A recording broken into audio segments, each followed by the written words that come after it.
दोस्तों नमस्कार। यह है मार्गदर्शन फॉर सिविल सर्विसेज। मैं अनुराग चौधरी। दोस्तों आगामी टीजीटी पीजीटी परीक्षा, एलटी ग्रेड, जीआईसी प्रवक्ता, government degree college assistant professor आदि के लिए महत्वपूर्ण प्रीवियस ईयर्स पेपर्स रिवीजन श्रृंखला में आज हम सॉल्व करेंगे उत्तर प्रदेश लोक सेवा आयोग द्वारा आयोजित एलटी ग्रेड परीक्षा 2018 का प्रश्न पत्र। इसमें हम इतिहास के प्रश्नों को सॉल्व करेंगे। दोस्तों इसमें कुछ प्रश्न आसान हैं, लेकिन कुछ प्रश्नों का लेवल थोड़ा कठिन है। आप उनको अलग से नोट कर लीजिए ताकि एग्जाम टाइम रिवीजन में आसानी रहे। आप इसका पीडीएफ भी डाउनलोड कर सकते हैं, लिंक मैं डिस्क्रिप्शन बॉक्स में डाल दूंगा। तो आइए शुरू करते हैं आज का वीडियो। यूपी एलटी ग्रेड 2018 का इतिहास का प्रश्न पत्र। पहला प्रश्न है दोस्तों, बिहार में 1857 के विद्रोह के नायक कौन थे? ऑप्शन है आपके तात्या टोपे, नाना साहब, मंगल पांडे या फिर कुंवर सिंह। तो सही उत्तर है दोस्तों कुंवर सिंह, ऑप्शन डी। बिहार में 1857 यानी प्रथम स्वतंत्रता संग्राम के विद्रोह के नायक कुंवर सिंह थे और 1857 में बिहार में जगदीशपुर में इन्होंने विद्रोह की अगुवाई की थी और ये बिहार के आरा जिले से संबंधित थे। 80 वर्ष की अवस्था में उन्होंने अंग्रेजों के विरुद्ध विद्रोह का नेतृत्व किया था। अगला प्रश्न है, कुछ घटनाएं हैं उनको कालानुक्रमानुसार व्यवस्थित करना है। देखिए, श्रीरंगपट्टनम की संधि, सूरत की संधि, सालबाई की संधि, वसई या बेसिन की संधि। तो इसमें आप जो है उनको सन याद कर लीजिए। देखिए, श्रीरंगपट्टनम की संधि दोस्तों कब हुई थी? ये हुई थी 1792 में। तो 1792 में श्रीरंगपट्टनम की संधि। सूरत की संधि आपकी 1775 में हुई थी, ऐसे कर लीजिए। सालबाई की संधि जो है ये आपकी 1782 में हुई थी। उसके बाद बसई या बेसिन की संधि 1802 में हुई थी। तो सबसे लास्ट में आएगा आपका बसई या बेसिन की संधि, 4 सबसे लास्ट में आएगा। लेकिन सूरत की संधि सबसे पहले हुई थी तो 2 सबसे पहले आएगा। तो 2, 3, 1, 4 सही उत्तर है आपका ऑप्शन बी। अगला प्रश्न है दोस्तों, किसने भारत में बैपस्टिक मिशनरियों की गतिविधियों को विनाशक माना था? ऑप्शन है आपके बेंटिक, मैकाले, बेलेजली और हेस्टिंग्स। तो सही उत्तर है दोस्तों बेलेजली। बेलेजली जो है इसका कार्यकाल 1798 से 1805 रहा। तब तक इस समय काल तक ये भारत का गवर्नर जनरल था। इसने भारत में बैप्टिस्ट मिशनरियों की गतिविधियों को विनाशक माना था और सहायक संधि प्रणाली द्वारा अनेक भारतीय राज्यों को ब्रिटिश साम्राज्य में मिलाया था। अगला प्रश्न देखते हैं, कौन सा मैसूर युद्ध मंगलौर की संधि के साथ समाप्त हुआ था? ऑप्शन है आपके प्रथम मैसूर युद्ध, द्वितीय मैसूर युद्ध, तृतीय मैसूर युद्ध या फिर चतुर्थ मैसूर युद्ध। तो सही उत्तर है दोस्तों द्वितीय मैसूर युद्ध, द्वितीय आंग्ल मैसूर युद्ध जो 1780 से 1784 तक चला था। 1784 में मंगलौर की संधि के साथ समाप्त हुआ था और ये संधि टीपू की उत्कृष्ट कूटनीतिक सफलता थी। हालांकि इस संधि से गवर्नर जनरल वारेन हेस्टिंग्स असहमत था। अगला प्रश्न देखिए, बहुत ही महत्वपूर्ण है, कठिन भी है। डलहौजी के पहले विलय का सिद्धांत किस राज्य पर लागू किया जा चुका था? ऑप्शन है आपके मांडवी, कोलाबा और जालौर, सूरत और उपर्युक्त सभी। तो दोस्तों सही उत्तर है उपर्युक्त सभी। विलय का सिद्धांत या लैप्स डॉक्ट्रिन जो था वो सबसे पहले ईस्ट इंडिया कंपनी के कोर्ट ऑफ डायरेक्टर्स द्वारा 1834 में प्रयोग किया गया था, लेकिन इसका सर्वाधिक प्रयोग लॉर्ड डलहौजी के द्वारा किया गया और सबसे पहले कंपनी ने 1839 में मांडवी राज्य को इस सिद्धांत के द्वारा हस्तगत किया था। उसके बाद 1840 में कोलाबा और जालौर और 1842 में सूरत को कंपनी द्वारा हस्तगत किया गया था। तो डलहौजी के पहले विलय का जो सिद्धांत था इन सभी राज्यों पर, याद रखिएगा, मांडवी, कोलाबा, जालौर, सूरत, यानी इन सभी राज्यों पर विलय का सिद्धांत लागू किया जा चुका था। अगला प्रश्न है, लंदन में ईस्ट इंडिया एसोसिएशन की स्थापना किसने की थी? तो बहुत ही महत्वपूर्ण है दोस्तों, दादा भाई नौरोजी, जिनको कि grand old man of India भी कहा जाता है। इन्होंने लंदन में ईस्ट इंडिया एसोसिएशन की स्थापना की थी। इन्होंने रहनुमाई मजदयान सभा की स्थापना की थी और राष्ट्रगोप्तार जिसका अर्थ होता है सत्यवादी पत्रिका का भी प्रकाशन किया था और poverty and un British rule in India नामक पुस्तक दादा भाई नौरोजी द्वारा लिखी गई थी। अगला प्रश्न है दोस्तों, देखिए भारत की जनगणना 1891 में जनगणना आयुक्त कौन थे?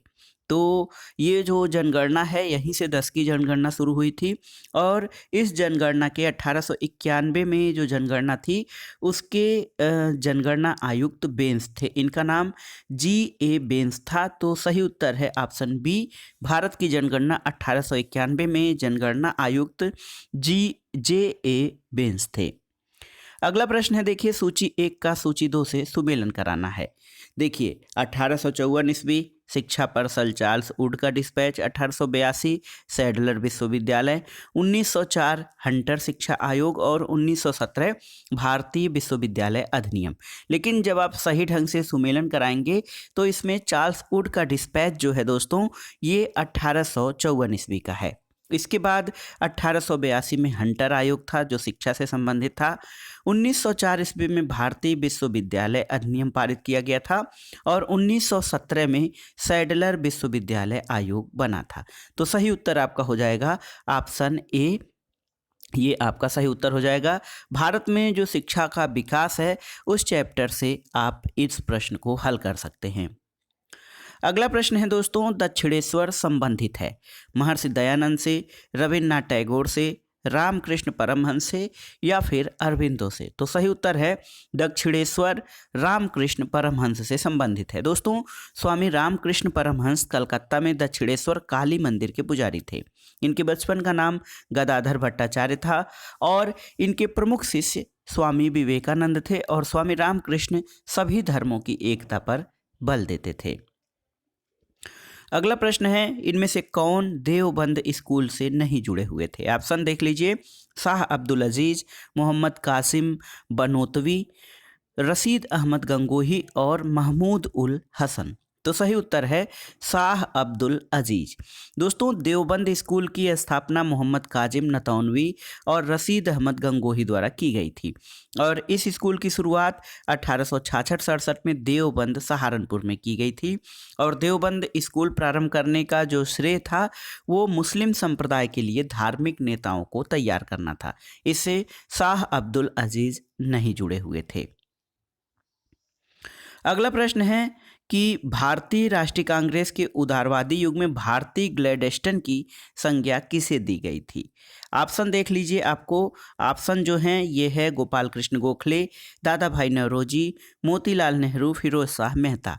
तो भारतीय राष्ट्रीय कांग्रेस के उदारवादी युग में भारतीय ग्लैडस्टन की उपाधि दादा भाई नौरोजी को दी गई थी। ऑप्शन बी आपका सही उत्तर है। दोस्तों गोखले जो है, गोखले ने दादा भाई नौरोजी के बारे में कहा था कि यदि मनुष्यों में कहीं देवत्व है तो वह दादा भाई नौरोजी में है और भारत का ग्लैडस्टन दादा भाई नौरोजी को कहा जाता है। यहाँ पर देखिए सूची 1 का सूची 2 से सुमेलन कराने के लिए दिया है लेखक और उनकी कृतियाँ। बाल गंगाधर तिलक की कृति है गीता रहस्य, अरविंद घोष की the ideal of human unity है, जवाहरलाल नेहरू की द यूनिटी ऑफ इंडिया है और सुभाष चंद्र बोस की आत्मकथा जो है वो सुभाष चंद्र बोस पर आधारित उनकी जीवनी है द स्प्रिंगिंग टाइगर। तो दोस्तों ह्यू टोए की पुस्तक है द स्प्रिंगिंग टाइगर और ये सुभाष चंद्र बोस की जीवनी है। तो एकदम सही सुमेलन है सभी का, लेकिन जो ये सुभाष चंद्र बोस और द स्प्रिंगिंग टाइगर है ये जो है सही सुमेलन नहीं है, क्योंकि ये जो रचना है द स्प्रिंगिंग टाइगर ये ह्यू टोए की रचना है और सुभाष चंद्र बोस पर आधारित है, न कि सुभाष चंद्र बोस द्वारा लिखित। तो इसमें सही उत्तर हो जाएगा विकल्प डी, सही सुमेलित नहीं है। अगला प्रश्न है कौन सा सही सुमेलित नहीं है? देखिए ऑल इंडिया किसान सभा। ऑल इंडिया किसान सभा दोस्तों ये महात्मा गांधी नहीं बल्कि स्वामी सहजानंद सरस्वती ने इसकी स्थापना की थी। तो आपका सही उत्तर हो जाएगा कि सुमेलित नहीं है, तो हो जाएगा ऑल इंडिया किसान सभा महात्मा गांधी, ये सुमेलित नहीं है आपका, ये आपका सुमेलित नहीं है। इसके अलावा आत्मीय सभा की स्थापना राजा राम मोहन राय ने की थी, फॉरवर्ड ब्लॉक की स्थापना सुभाष चंद्र बोस द्वारा और रामकृष्ण मिशन विवेकानंद द्वारा स्थापित किया गया था। अगला प्रश्न है, महात्मा गांधी के संबंध में कौन सा कथन सही है? कथन एक है 1920 में उन्होंने असहयोग आंदोलन प्रारंभ किया, ये सही है। उन्होंने ग्राम उद्योग संघ प्रारंभ किया था, सही है। तो ऑप्शन आपके हैं केवल एक, केवल दो, एक और दो दोनों, न तो एक और न दो। तो सही उत्तर दोस्तों दोनों आपके सही हैं। ऑप्शन सी एक और दो दोनों सही हैं कि महात्मा गांधी ने 1920 में असहयोग आंदोलन प्रारंभ किया था और उन्होंने ग्राम उद्योग संघ भी प्रारंभ किया था। अगला प्रश्न है दोस्तों, सुभाष चंद्र बोस ने स्वाधीन भारत की अस्थायी सरकार के गठन की घोषणा की थी, कब? ऑप्शन है आपके 19 अक्टूबर 1943, 20 अक्टूबर 1943, 21 अक्टूबर 1943 या फिर 24 अक्टूबर 1943। तो दोस्तों सही उत्तर है 21 अक्टूबर 1943, ऑप्शन सी। सुभाष चंद्र बोस ने 5 जुलाई 1943 को सिंगापुर के टाउन हॉल के सामने आज़ाद हिंद फौज के सुप्रीम कमांडर के रूप में सेना को संबोधित किया था और दिल्ली चलो का नारा दिया था। 21 अक्टूबर 1943 को उन्होंने भारत की अस्थायी सरकार बनाई थी, जिसे जर्मनी, जापान, फिलीपींस, कोरिया, चीन, इटली, मांचुको और आयरलैंड ने मान्यता दी थी। और 1944 में उन्होंने रंगून से रेडियो पर गांधी जी को सर्वप्रथम राष्ट्रपिता कहकर संबोधित किया था। अगला प्रश्न है 1947 में भारत विभाजन के बाद किसे संयुक्त रक्षा समिति, जिसे सैनिक कर्मचारियों, हथियारों और युद्ध सामग्रियों के विभाजन की जिम्मेदारी सौंपी गई थी, उसका सर्वोच्च सेनापति बनाया गया था? ऑप्शन है आपके रेडक्लिफ, माउंटबेटन, इसमें या फिर आचिन लेक। दोस्तों 3 जून 1947 को ब्रिटिश सरकार ने भारतीय उपमहाद्वीप में भारत और पाकिस्तान नाम से 2 राज्यों को 15 अगस्त 1947 को सत्ता हस्तांतरण की योजना की घोषणा की थी और 30 जून 1947 को तत्कालीन वायसराय लॉर्ड माउंटबेटन की अध्यक्षता में मुस्लिम लीग और कांग्रेस नेताओं ने मिलकर विभाजन परिषद द्वारा सशस्त्र बलों के बंटवारे पर सहमति व्यक्त की थी और फील्ड मार्शल आचिन लेक को माउंटबेटन के तहत संयुक्त रक्षा सुप्रीम कमांडर नियुक्त किया गया था। तो सही उत्तर है ऑप्शन डी, आचिन लेक। अगला प्रश्न है निम्नलिखित में से किन्हें भारत के प्राग इतिहास के अध्ययन को आरंभ करने का श्रेय दिया जाता है? तो सही उत्तर है रॉबर्ट ब्रूस फूट। दोस्तों रॉबर्ट ब्रूस फूट एक ब्रिटिश भूगर्भ वैज्ञानिक और पुरातत्ववेत्ता थे। जियोलॉजिकल सर्वे से ये संबद्ध रहे और 1863 में भारत में पाषाणकालीन बस्तियों के अन्वेषण की शुरुआत रॉबर्ट ब्रूस फूटे ने ही की थी। हड्डी की मातृदेवी की मूर्ति कहाँ से प्राप्त हुई है? विंध्य घाटी के निम्न पूर्व पाषाण काल से, सोन घाटी के मध्य पूर्व पाषाण काल से, बागोर के मध्य पाषाण काल से या फिर विंध्य घाटी के उच्च पूर्व पाषाण काल से? तो सही उत्तर है दोस्तों विंध्य घाटी में बेलन के लोनहंदा नाला क्षेत्र में उच्च पूर्व पाषाणकालीन उपकरणों के अतिरिक्त अस्थि निर्मित मातृदेवी की एक प्रतिमा मिली है, जो वर्तमान में कौशाम्बी के संग्रहालय में सुरक्षित रखी गई है। अगला प्रश्न है धौलावीरा के निम्नतम प्रथम चरण का जमाव किस संस्कृति से संबंधित है? तो सही उत्तर है प्राक हड़प्पा ग्रामीण संस्कृति से संबंधित है धौलावीरा के निम्नतम प्रथम चरण का जमाव। दोस्तों धौलावीरा गुजरात के कच्छ जिले के भचाऊ तालुका में स्थित है। इसकी खोज 1967-68 में जेपी जोशी ने की और 1990-91 में आर.एस. बिष्ट ने यहाँ व्यापक पैमाने पर उत्खनन कार्य करवाया था। अगला प्रश्न है किस पुरास्थल के दुर्ग में 7 अग्निकुंड प्राप्त हुए हैं? ऑप्शन है आपके हड़प्पा, मोहनजोदड़ो, लोथल, कालीबंगा। तो कालीबंगा से दोस्तों 7 अग्निकुंडों के साक्ष्य प्राप्त हुए हैं और कालीबंगा वर्तमान में हनुमानगढ़ जिले में राजस्थान में स्थित है। अगला प्रश्न है निम्न हड़प्पा कालीन स्थलों में से किनमें चावल की खेती के प्रमाण मिले हैं? कूटों का प्रयोग करके सही कूट का चयन करिए। ऑप्शन है आपके कालीबंगा, लोथल, मोहनजोदड़ो और सुरकोटदा। तो सही उत्तर है दोस्तों लोथल और मोहनजोदड़ो। लोथल और मोहनजोदड़ो से जो है देखा जाए तो इसमें ऑप्शन बन रहा है, लेकिन सही उत्तर है लोथल और रंगपुर से चावल की खेती के साक्ष्य मिले हैं। कालीबंगा से जुते हुए खेतों के साक्ष्य मिले हैं। लोथल में जो है गोदीबाड़ा मिला है और यहाँ से अग्निवेदिकाओं के भी साक्ष्य मिले हैं। तो इसमें ऑप्शन जो दे रहा है 2 और 3 आप सही उत्तर मान लीजिए, क्योंकि लोथल और रंगपुर से चावल की खेती के साक्ष्य मिले हैं। रंगपुर यहाँ ऑप्शन में उपस्थित नहीं है। अगला प्रश्न है बूचड़ खाना क्षेत्र का साक्ष्य कहाँ से प्राप्त हुआ है। ऑप्शन है महदहा, चोपनी मांडो, दमदमा या फिर सराय नाहर। तो सही उत्तर है बूचड़ खाना के साक्ष्य महदहा पट्टी प्रतापगढ़ से प्राप्त हुए हैं। यहाँ से पशुवध यानी बूचड़ खाना का साक्ष्य मिला है। महदहा दोस्तों आपकी जानकारी के लिए बता दें कि उत्तर प्रदेश के प्रतापगढ़ जिले में स्थित है। अगला प्रश्न है हड़प्पा संस्कृति की पूर्वी सीमा क्या थी। रोपड़, संघोल, आलमगीरपुर, राखीगढ़ी। तो सही उत्तर है दोस्तों ऑप्शन सी आलमगीरपुर, जो कि आलमगीर देखिए उत्तर प्रदेश में स्थित है और ये सैंधव कालीन सभ्यता का पूर्वी सीमा माना जाता है। दोस्तों कहा जाए देखा जाए तो उत्तर में मांडा कश्मीर से, दक्षिण में दायमाबाद महाराष्ट्र और पश्चिम में सुतकोंडेर से, पूर्व में आलमगीरपुर तक सिंधु घाटी सभ्यता का विस्तार मिलता है। अगला प्रश्न है ऋग्वेद के किस मंडल में गायत्री मंत्र लिखा गया है। तो सही उत्तर है ऋग्वेद का जो उल्लेख है ऋग्वेद के तृतीय मंडल में मिलता है और गायत्री मंत्र के रचनाकार ऋषि विश्वामित्र हैं और यह मंत्र सवित्री देव यानी सविता यानी सूर्य देवता को समर्पित है। तो याद रखिएगा ऋग्वेद के तृतीय मंडल में गायत्री मंत्र लिखा गया है। अगला प्रश्न है नारायण के साथ विष्णु के तादात्म्य का प्राचीनतम उल्लेख कहाँ से प्राप्त होता है। ऑप्शन है तैत्तिरीय अरण्यक, महाभारत, पतंजलि के महाभाष्य और वैधायन धर्मसूत्र से।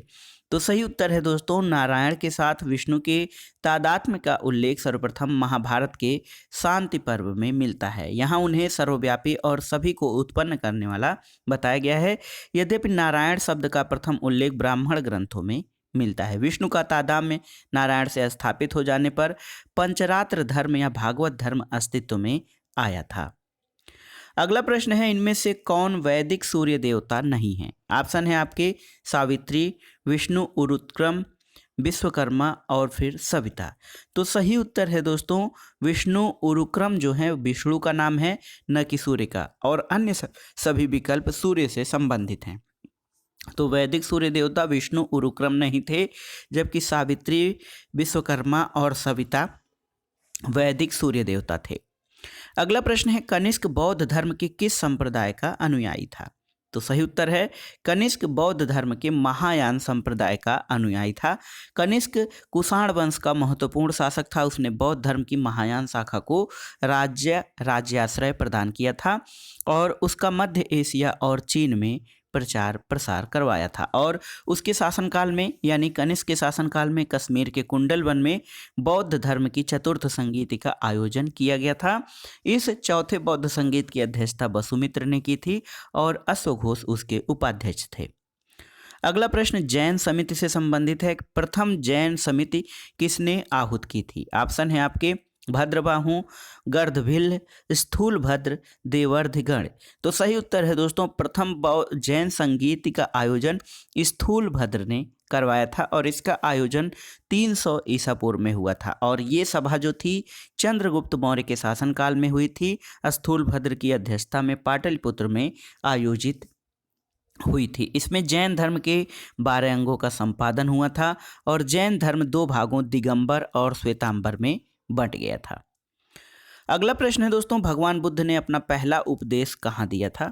तो सही उत्तर है ऋषिपत्तनम। ऋषिपत्तनम जिसको कि सारनाथ या मृगदाव भी कहा जाता है, यहाँ पर भगवान बुद्ध ने अपना पहला उपदेश दिया था और एक प्रकार से देखा जाए तो इसे धर्म चक्र प्रवर्तन की संज्ञा दी जाती है। महात्मा बुद्ध का जो पहला उपदेश था उसको धर्म चक्र प्रवर्तन कहा जाता है और बौद्ध धर्म का सर्वाधिक प्रचार कौशल राज्य में हुआ था और यहाँ बुद्ध ने सर्वाधिक 21 वर्षावास किया था। अगला प्रश्न देखते हैं दोस्तों भगवती सूत्र किस धर्म से संबंधित है। तो ये संबंधित है जैन धर्म से। जैन धर्म से भगवती सूत्र संबंधित है और प्राकृत में इसे बिहाया पड़त या विवाह पड़ती कहा जाता है। पांचवा जैन आगम है। कुल 12 जैन आगम है जो महावीर स्वामी द्वारा प्रख्यापित माने जाते हैं। इनकी रचना सुधर्म स्वामी द्वारा प्राकृत में की गई और ये सभी आगमों में बड़ा है, यानी भगवती सूत्र 12 आगमों में सबसे बड़ा है। अगला प्रश्न है, मेगस्थनीज के लेखन में उल्लिखित एग्रोनोमोई कौन थे? बहुत ही महत्वपूर्ण ऑप्शन है। प्रांतीय अधिकारी, पुलिस अधिकारी, जिले के अधिकारी या फिर नगर के अधिकारी। तो सही उत्तर है एग्रोनोमोई नगर के अधिकारी थे। और मेगस्थनीज जो था, मेगस्थनीज के अनुसार एग्रोनोमोई नगर के अधिकारी थे। इनका कार्य जो होता था जमीन की नाप करना था, टैक्स लगाना और कर वसूल करना होता था। अगला प्रश्न है, सीरिया का राजदूत डायमेकस किस मौर्य साम्राज्य के दरबार में आया था? ऑप्शन है आपके चंद्रगुप्त, बिंदुसार, अशोक, दशरथ। तो सही उत्तर है सीरिया का राजदूत डायमेकस बिंदुसार के दरबार में आया था। बिंदुसार को अमित्रघात भी कहा जाता है और यूनानी इतिहासकार उसे अमित्रोचेटस के नाम से पुकारते हैं। अगला प्रश्न है दोस्तों, गुप्त संवत 61 का मथुरा स्तंभ लेख किससे संबंधित है? ऑप्शन है आपके समुद्रगुप्त, चंद्रगुप्त द्वितीय, कुमारगुप्त, स्कंदगुप्त। तो सही उत्तर है चंद्रगुप्त द्वितीय। दोस्तों, गुप्त संवत 61 का मथुरा स्तंभ लेख गुप्त वंशी सम्राट चंद्रगुप्त द्वितीय या चंद्रगुप्त विक्रमादित्य से संबंधित है। वो मथुरा में रंगेश्वर महादेव के समीप एक बगीचे से प्राप्त हुआ है और इस शिलालेख में उदिताचार्य द्वारा उपमितेश्वर और कपिलेश्वर नामक शिव प्रतिमाओं के प्रतिष्ठापना का वर्णन है और इस लेख से तत्कालीन मथुरा में शैव धर्म होने की पुष्टि होती है। अगला प्रश्न है दोस्तों, राजराज प्रथम की माता का नाम क्या था? ऑप्शन है आपके इलंगोनोपिच, पंचवन मादेवियार, बानवन महादेवियार और बानवन महादेवी। तो सही उत्तर है राजराज प्रथम को चोल साम्राज्य का पहला शक्तिशाली शासक माना जाता है और इनके पिता का नाम सुंदर चोल और माता का नाम बानवन महादेवी था। तो सही उत्तर है आपका ऑप्शन डी। और दोस्तों, तंजौर में राजराजेश्वर मंदिर और बृहदेश्वर मंदिर का निर्माण राजराज प्रथम ने ही करवाया था। अगला प्रश्न है दोस्तों, किस चोल शासक की उपाधि गंगैकोंड थी? किस चोल शासक की उपाधि गंगैकोंड थी? ऑप्शन है आपके राजराज, राजेंद्र प्रथम, परांतक और आदित्य प्रथम। तो सही उत्तर है राजेंद्र प्रथम, जो चोल शासक का बहुत ही महत्वपूर्ण शासक था। इसने गंगैकोंड नाम से अपनी उपाधि धारण की थी। चोल वंश का ये सबसे महान शासक था। अगला प्रश्न है दोस्तों, द्वितीय राजतरंगड़ी के रचनाकार कौन थे? ऑप्शन है आपके जोनराज, कल्हड़, श्रीवर और जयदेव। तो यहाँ पर गलती मत करिएगा, राजतरंगड़ी कल्हड़ की रचना है, आप जानते हैं, लेकिन द्वितीय राजतरंगड़ी के रचनाकार जोनराज हैं। जोनराज 15वीं सदी के एक कश्मीरी इतिहासकार और संस्कृत के कवि थे। उन्होंने द्वितीय राजतरंगड़ी नाम से इतिहास ग्रंथ लिखा था और इसमें उन्होंने कल्हड़ के राजतरंगड़ी का सन 1149 ईस्वी तक का वृत्तांत जारी रखते हुए समकालीन सुल्तान जैनुल आब्दीन तक का वर्णन लिखा है। लेकिन जोनराज उसके शासनकाल का पूरा वृत्तांत नहीं लिख सके क्योंकि उनके शासनकाल के 35वें वर्ष में ही जोनराज का देहांत हो गया। और एक कृति तृतीय राजतरंगड़ी भी लिखी गई जो कि जोनराज के शिष्य श्रीवर ने लिखा था। अगला प्रश्न है, निम्नलिखित शासकों के शासनकाल को कालक्रम में व्यवस्थित कीजिए और नीचे दिए हुए कोटे का प्रयोग करके सही उत्तर चयन करिए। मोहम्मद बिन कासिम, महमूद गजनवी, तैमूर और चंगेज खां। तो दोस्तों, सबसे पहला जो है मोहम्मद बिन कासिम, उसने 712 में भारत पर सिंध पर आक्रमण किया था। उसके बाद महमूद गजनवी 997 से 1030 ईस्वी, फिर चंगेज खां 1162 और तैमूर लंग जो था वो 1370 से 1405 ईस्वी। तो देखा जाए तो सबसे पहले मोहम्मद बिन कासिम, फिर गजनवी, फिर चंगेज खां और उसके बाद तैमूर सबसे लास्ट में है। तो ऑप्शन आपका जो है ये शासकों का सही कालानुक्रम आप इन सन से बना सकते हैं। अगला प्रश्न है दोस्तों, यहाँ पर देखिए, निम्नलिखित कथनों पर विचार कीजिए।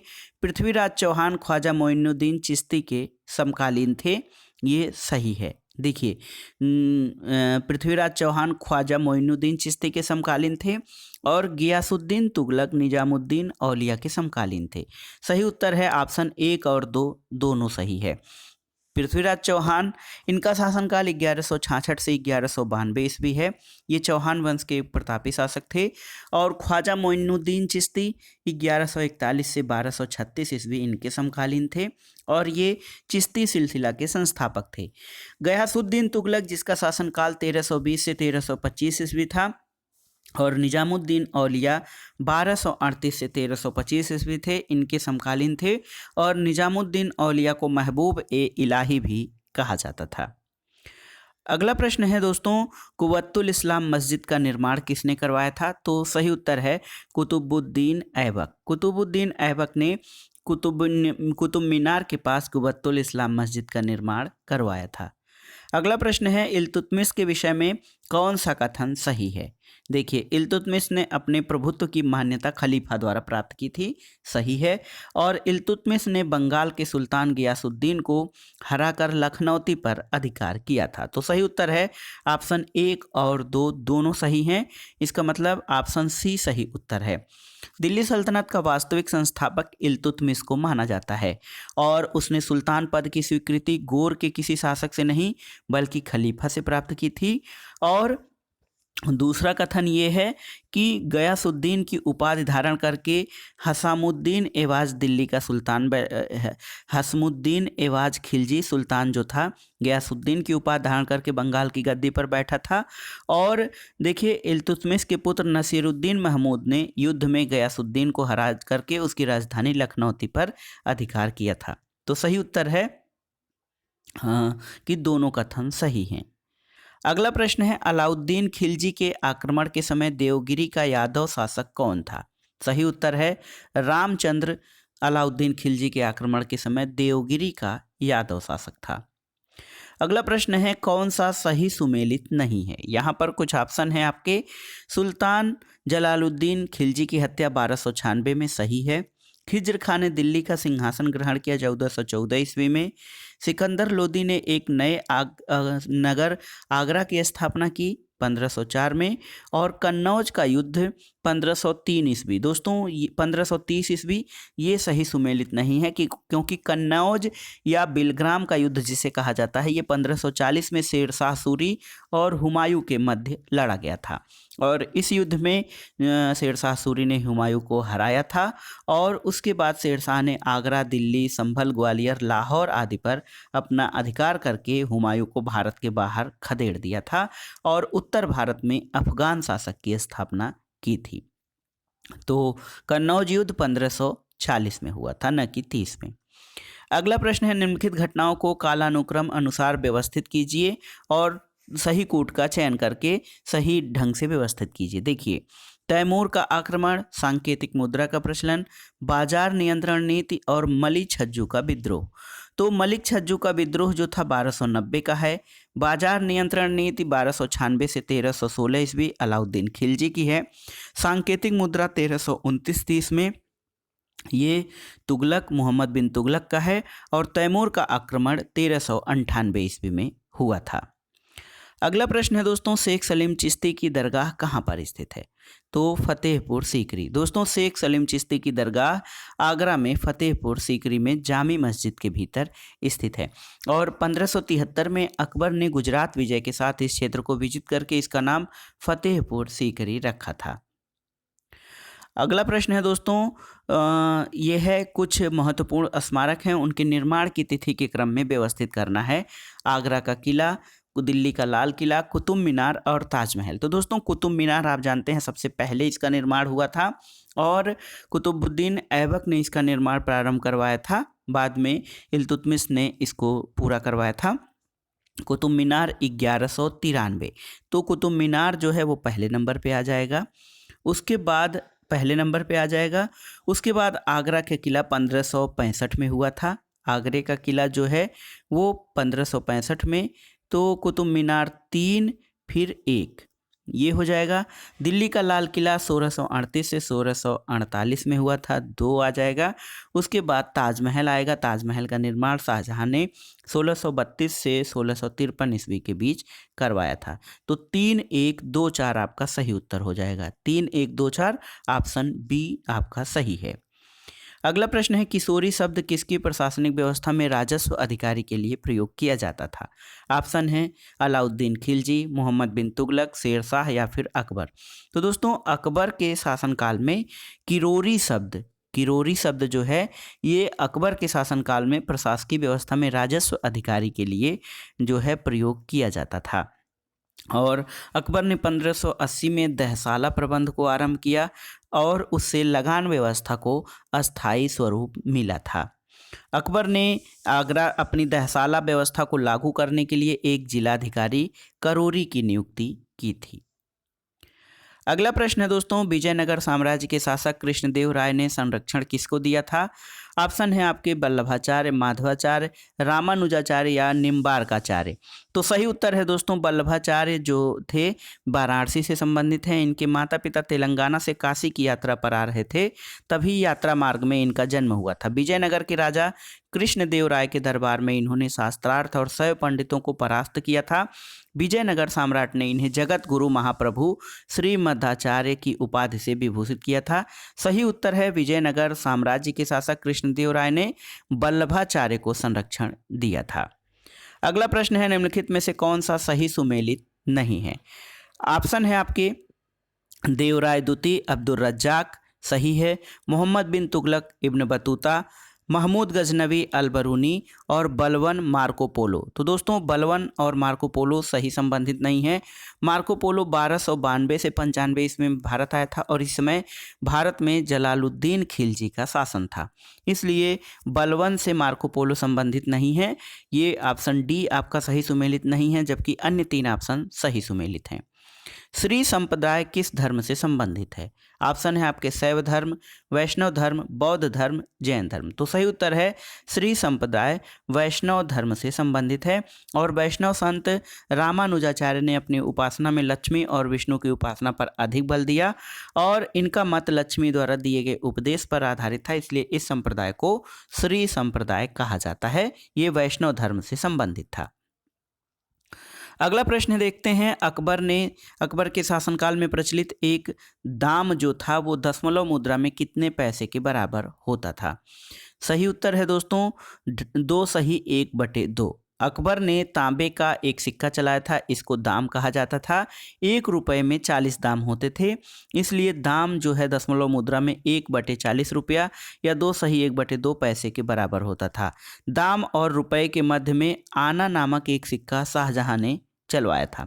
आना जैसे 4 आना 20 आना जो है वो शाहजहां के शासनकाल में, और दाम तांबे का एक सिक्का था, अकबर द्वारा चलाया गया था।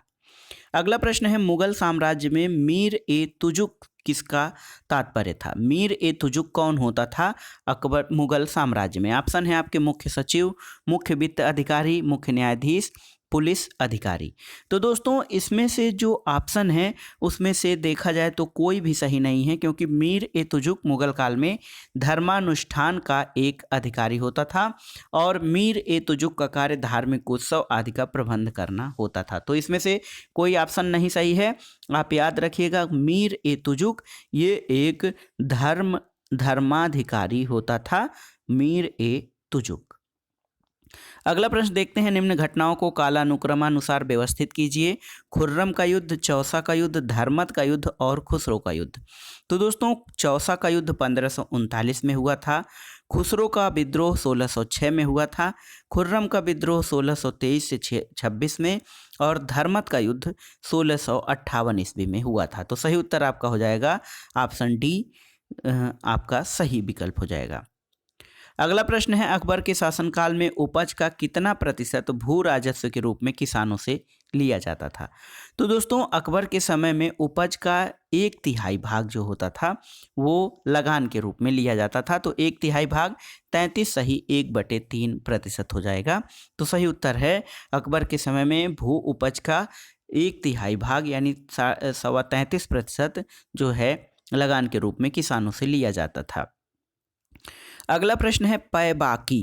पैबाकी शब्द किससे संबंधित है? ऑप्शन है आपके मंदिर, कर, गांव का समूह या फिर भूमि। दोस्तों पैबाकी जो है भूमि से संबंधित था और इसका अर्थ है जागीरों के लिए अलग से सुरक्षित रखे गए इलाके अथवा भूमि, उसको पैबाकी कहा जाता था।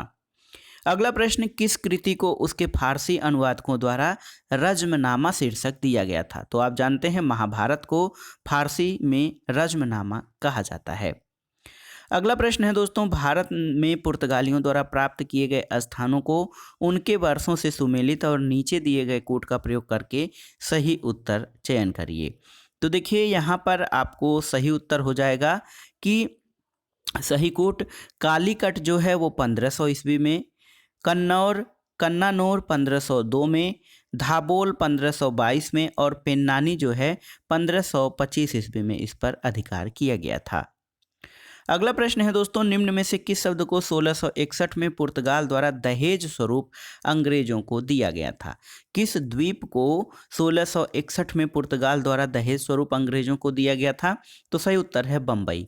पुर्तगालियों ने 1534 में बम्बई को गुजरात के बहादुर शाह से छीना था और 1661 में चार्ल्स द्वितीय के साथ पुर्तगाली राजकुमारी कैथरीन डी ब्रिगेंजा के विवाह के अवसर पर यह दहेज स्वरूप अंग्रेजों को प्रदान किया था और बाद में 10 पाउंड वार्षिक किराए पर बम्बई ईस्ट इंडिया कंपनी को दे दिया गया था।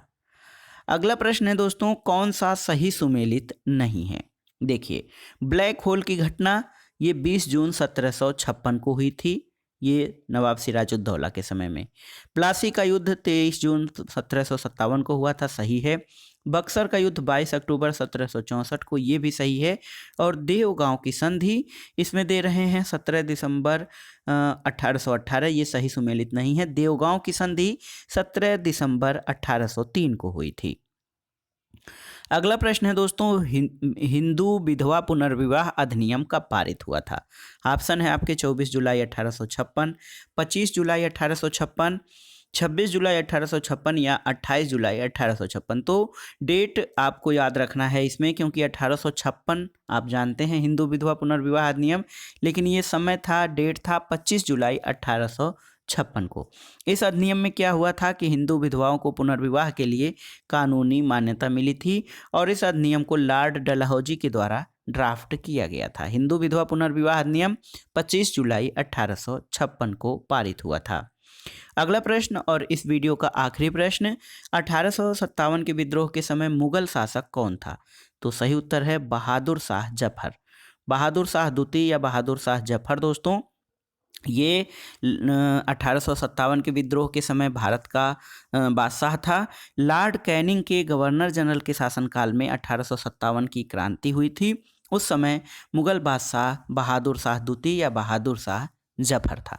तो दोस्तों ये था आज का वीडियो। इसमें आपने सॉल्व किया उत्तर प्रदेश लोक सेवा आयोग द्वारा आयोजित LT ग्रेड परीक्षा 2018 का प्रश्न पत्र, जो आपके आगामी TGT परीक्षा, LT ग्रेड परीक्षा, GIC प्रवक्ता परीक्षा, government inter college, government degree college और उच्चतर शिक्षा के असिस्टेंट प्रोफेसर आदि के लिए बहुत ही महत्वपूर्ण है। आप इन प्रश्नों को तैयार कर लीजिएगा। कुछ प्रश्न ऐसे हैं जो आपके सामान्य अध्ययन के इतिहास खंड के लिए भी महत्वपूर्ण है, उस दृष्टि से भी इसका अध्ययन जरूरी है। वीडियो आपको कैसा लगा हमें कमेंट बॉक्स में ज़रूर बताइएगा। वीडियो को लाइक करें, शेयर करें और इस चैनल मार्गदर्शन फॉर सिविल सर्विसेज को सब्सक्राइब करें। वीडियो देखने के लिए धन्यवाद दोस्तों, नमस्कार।